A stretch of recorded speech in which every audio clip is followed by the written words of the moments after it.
Serial City Chronicles is a podcast focusing on past and present crimes in Battle Creek, Michigan, the heart of the nation's leading cereal production companies. As a resident of the town myself, I will take you beyond the smells of Fruity Pebbles in the air and bring awareness to the unfortunate crimes of this small town I call home.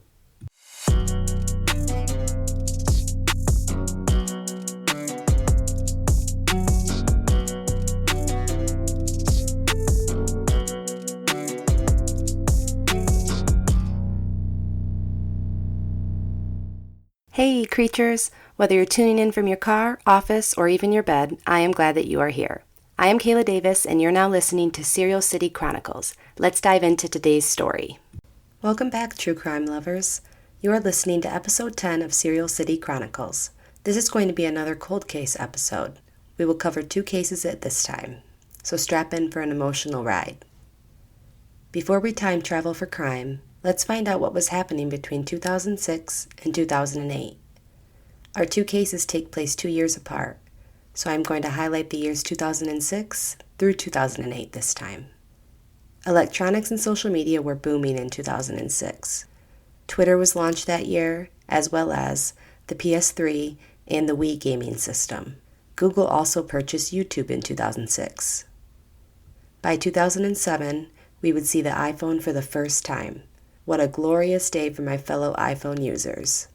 On a darker note, the Virginia Tech massacre would also take place in 2007, leaving 32 dead and 17 other wounded. A monster destroyed the lives of so many and left a stain on Virginia Tech University forever. We started 2008 with a bang as the first African American president was elected in the United States, Mr. Barack Obama. Our nation also saw a big financial crisis this year, followed up by the creation of Bitcoin being released to the U.S. That seems a little coincidental. We are running out of one type of currency, now all of a sudden, a new form of currency is released to the United States. Now it seems a lot happened between 2006 and 2008. A few of these events and launches I had actually forgotten about, while others reminded me of my age, and not in a good way. Now that we have learned a little bit about what happened in 2006 and 2008, we are going to hear about a cold case from those years in Battle Creek, Michigan as well. A cold case refers to a criminal investigation that remains open until new evidence is discovered. Trigger warning, we are discussing gun violence and murder in this episode. If that is too much for you to handle, no worries, just skip this one. Now if you've chosen to stay, let's go. In January of 2006, the citizens of Battle Creek were still battling the winter months. This time of year would have been terribly cold, and snow and ice storms were very frequent. January 9th, 2006 had a high temperature of 36 degrees, with the lowest temperature being 34.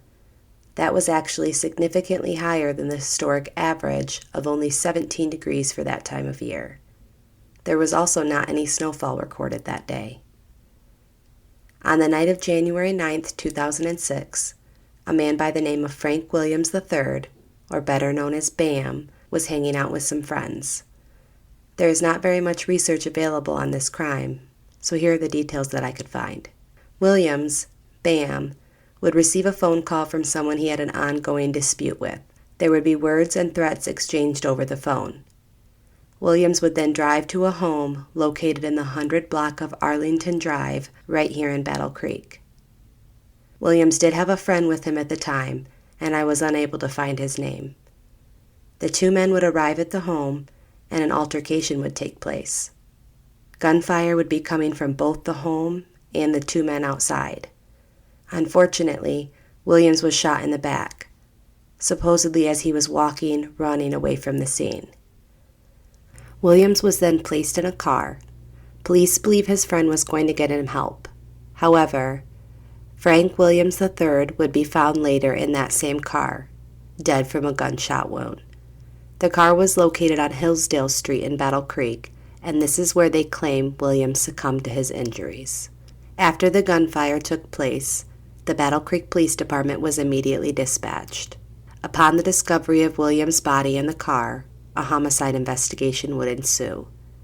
Unfortunately, the investigation would not go very far, as any witnesses would refuse to come forward. There were many witnesses to the shooting from my research. yet no one to this day has admitted to who pulled the trigger that day.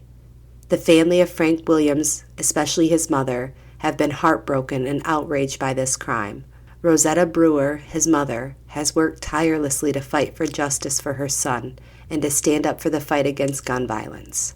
Today, in 2025, Frank Williams' killer has never been brought to justice. Almost 20 years later, and the silence of what happened that day is still as loud as ever. Sadly, Rosetta Brewer, Frank's mother, passed away in 2024. I read a lot about Ms. Brewer, and I have to say, she was an amazing woman. The loss of her oldest son shattered her for years, and then she found purpose in his death and was a pillar in the community. I'd now like to share a quote from her obituary. This really highlights how she turned an unthinkable tragedy in her life into something so positive for the people around her. Quote, "She was a co-founder of Parents Against Gang Violence, a program that was created to save the young men in the community from going to prison and many other tragic events that are taking place in the world today. She made sure these young men had jobs, stayed in school, and off the streets through this program. She was the creator of Peace in the Park, where she made sure that our babies and young children remained safe while playing at the city parks, such as Washington Heights, with the RISE program. She held events every year for going back to school, giving away backpacks that were stuffed with school supplies, and a trunk or treat every year. Rosetta was also the founder of Sharing and Those Enforcing Victims' Rights Shamelessly, Sisters. This nonprofit was support for mothers who had lost their children to death. These programs were in memory of her son, Bam, who was tragically killed in 2006 to gun violence. Rosetta always said she did not want another mother to suffer like she did from losing a child to gun violence. She stayed in the community raising awareness and working with many Battle Creek city officials to help keep our community safe." Unquote. It is never too late to bring closure to victims and their loved ones. Williams deserves justice, and his mother deserved to know who took her child from her. I hope they both rest in peace and know that a light was created from this darkness. I will list the non-emergency numbers in the episode notes. Whew, now that was a tough one. I truly hate when a case is unsolved. I hate even more when a parent leaves this earth without ever knowing the truth of what happened to their baby. I wish I could say I had a palate cleanser, but we have one more story to talk about today. So let's go. Again. We are jumping forward a few years, but still back to 2008. February 9th, 2008 to be exact. Another cold winter day in Battle Creek, Michigan. This day had a high of 36 degrees and a low of only 28 degrees. Demarcus LaShawn Kelly, a 24-year-old Battle Creek man, was choosing to brave the weather to meet up with some friends this night. Kelly would head down to the local Post Sportsman's Club located on Hubbard Street in Battle Creek. In my research, I found that a fight broke out around 4 a.m. inside the club. The police were called as soon as shots were fired. Due to the inclement weather that night, it did take the police longer than normal to respond to the call. By the time they arrived, it was pure chaos. The police stated in a 2024 interview that their biggest hurdle was the amount of people inside the building when the shooting took place. Once police gained access inside the Sportsman's Club, they would unfortunately discover a man suffering from multiple gunshot wounds. Demarcus Kelly was the injured man, and he was rushed to the hospital. Sadly, he would die at the hospital, and this shooting has now turned into a murder investigation. The police initially think this case won't be as hard to solve as others. There were dozens of witnesses in the club at the time of the shooting. Someone had to see something, right? Well, they were correct to think someone saw something. There is no possible way multiple people did not witness this shooting. However, to this day, no witnesses have named a shooter. As of 2024, over 40 people had been interviewed in reference to that night. And still, this case remains unsolved. So here is what the police do know. Demarcus Kelly had an argument earlier in the day with an individual. They believe this shooting was in retaliation to that earlier disagreement. However, no names of suspects have been released, as there are no suspects. Again, referencing the 2024 interview, they are getting closer to a suspect as of last year. However, no further updates since. Tragically, like our last case, Demarcus Kelly's mother passed away before justice was served. She would pass away in 2022, and I hate the thought of another mother leaving this earth not being whole. Now that we know what happened to Demarcus Kelly, let's learn a little bit about who he was to the world. He was born June 16, 1984, and attended Battle Creek Public Schools. He grew up loving sports, and that stayed true into his adulthood. Demarcus Kelly was a 24-year-old outgoing man who marched to the beat of his own drum and truly loved his family. He was known to give people nicknames. For example, his grandma was known as G-Unit, which I thought was very sweet. It was mentioned his grandma raised him from the age of 11 on. Here is a quote from his obituary, so you can hear what his family wanted you to know most about him. Quote, Demarcus Kelly was a funny, fun-loving young man, a man with his own language, and a man with his own way. He was a gifted athlete, jokester, and rapper, a loving son, brother, nephew, and friend. There are many things in this world we can't understand, but this much we do. Demarcus was a gift to us all. I encourage you all to look up the obituary for Demarcus Kelly. You can read all about him, view photos, and even read what his friends and family shared as memories for his life story. It is very detailed, and I am so glad he was honored in a special way. Now to recap, as of today, there has been no one arrested for the murder of Demarcus Kelly. Here is a quote from the police in 2024. Quote, I feel terrible for the family. They want closure, and to go this long without answers, Battle Creek Police Detective Wirebaugh said, I truly believe it was seen by multiple people that were very close. Unquote. If you have information on the shooting that occurred at the Post Sportsman Club on February 9, 2008, please reach out to the Battle Creek Police Department via the non-emergency lines listed in the episode notes. The Post Sportsman Club was previously located on Hubbard Street. It is no longer open. It is important to keep the names of victims like Frank Williams III and Demarcus Kelly alive. Murder is murder, and every victim deserves justice. Every person who takes a life deserves to face the consequences of that choice, and the victim's family members also deserve the peace that comes from having answers. Again, I will list the Battle Creek Police Department non-emergency numbers in the show notes, episode notes, below. Any information you may have could be just what police are looking for. Cold cases are difficult to cover for two reasons, in my opinion. For one, there can be limited information on these cases, especially if they are older than 15 to 20 years.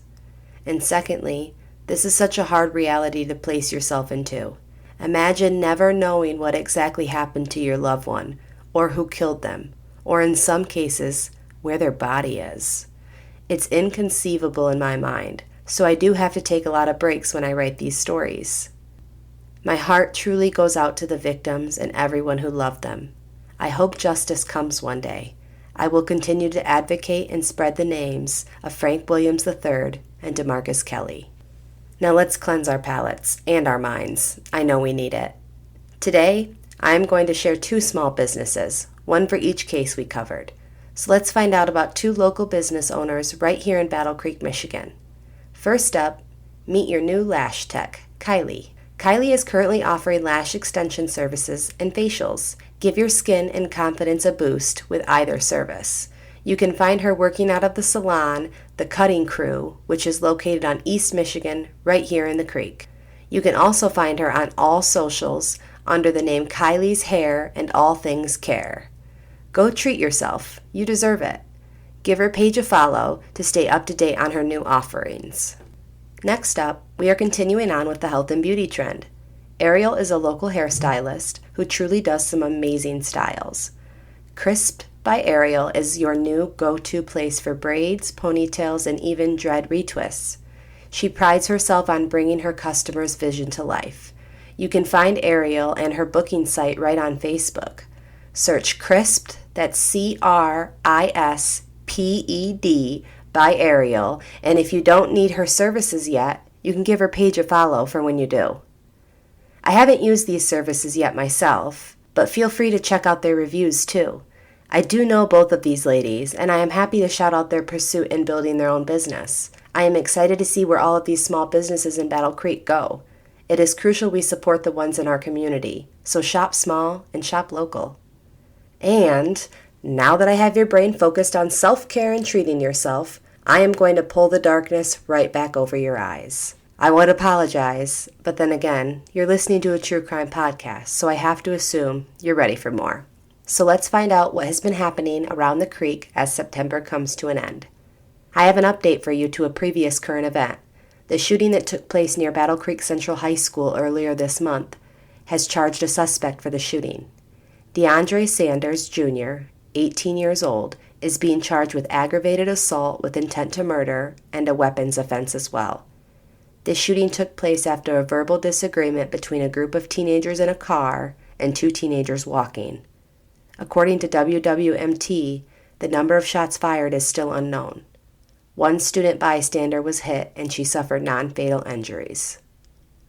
So another teenager, or child in my eyes, is arrested for gun violence. I am hopeful justice will be served here. This could have ended a lot worse. Now, the creek has been surprisingly calm the past couple of weeks. I wasn't able to uncover any more headlining crimes in my research.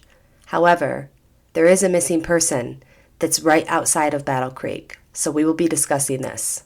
Dale Jacob Higley, 47 years old, was last seen on foot near the area of 15.5-mile road and J Drive South in Fredonia Township. He was last seen here around 3 p.m. on September 7th. There have been extensive search efforts by all local police departments. Sadly, the family members are still searching for Dale. I will post his photo on my Facebook page for your review. If you live in the area, check your security cameras. You never know what little detail you may have that could be the key to uncovering where Dale is. Any information can be called directly to 911, as this is an active missing persons investigation. I am praying Dale is found safely. That's all I have for current events. I want to thank you all for tuning into episode 10 of Serial City Chronicles. We made it to the double digits, and I'm super thankful for your support. Only 3 more episodes to close out season 1.